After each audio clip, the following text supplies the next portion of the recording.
So hey বন্ধুগণ, welcome back to my channel. তো আজকে হচ্ছে জামাই ষষ্ঠী। তো তোমাদের আমি আজকে জামাই ষষ্ঠীর স্পেশাল ব্লগ দেখাচ্ছি। তো পুরো ব্লগটা শেষ পর্যন্ত দেখতে থাকো।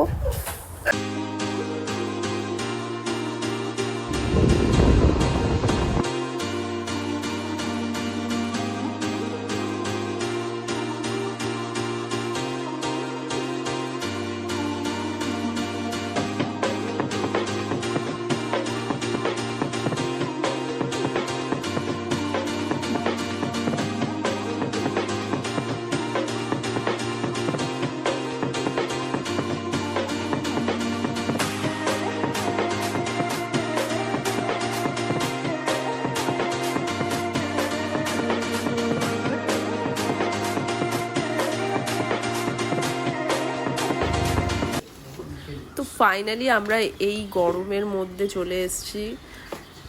প্রচণ্ড গরম পড়েছিল আজকে। তো দেখো, এখন একটু রেস্ট নিয়ে আমরা রান্নায় বসবো। রান্নার জন্য প্রস্তুতি নিচ্ছি মা আর আমি। এখানে দেখো চিংড়ি মাছগুলো ধুয়ে রাখা হয়ে গেছে। আজকে মেনু হলো চিংড়ি মাছের মালাইকারি। চিংড়ি মাছের মালাইকারিটা আমি বানাচ্ছি, আর ইলিশ মাছটা মা বানিয়েছে। আর আরও যা যা হচ্ছে তোমাদের পরে দেখাতে থাকবো। দেখো, চিংড়ি মাছটা আমি এইভাবে প্রথমে ভেজে টেজে নিয়েছিলাম। তো যদি তোমরা চিংড়ি মাছের মালাইকারি রেসিপিটা আলাদা করে চাও তাহলে আমি একদিন দেখিয়ে দেবো। আর এই হলো মায়ের ইলিশ মাছ ভাপা।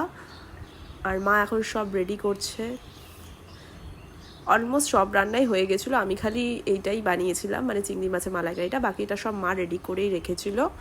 তো এখন মা সব বেড়ে টেড়ে রেডি করছে।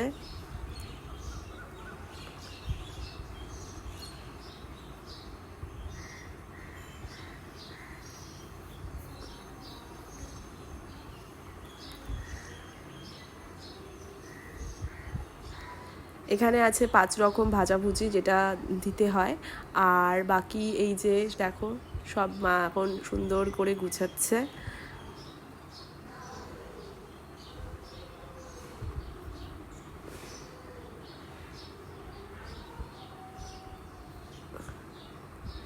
এই দেখো, সব মা গুছিয়ে দিয়েছে, অলমোস্ট সব কিছুই হয়ে গেছে। এই মিষ্টি সাজাচ্ছে এখন। কি বলছে? আর এখানে বসে এরা যাচ্ছে কেন? তাহলে একটা চ্যালেঞ্জ রাখা যাক, যদি সব না যদি সবগুলো খেতে পারো তাহলে কি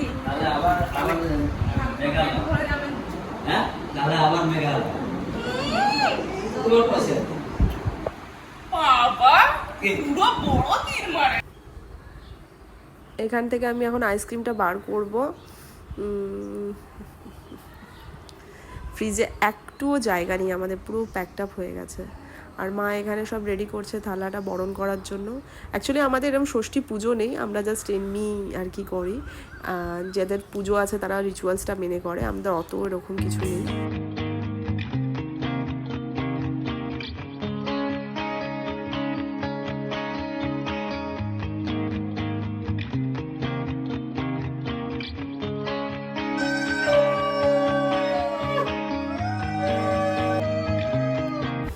তো তোমরা জামাই ষষ্ঠীতে কী কী রান্না করলে বা কী কী খেলে আমাকে কমেন্ট করে অবশ্যই জানাবে।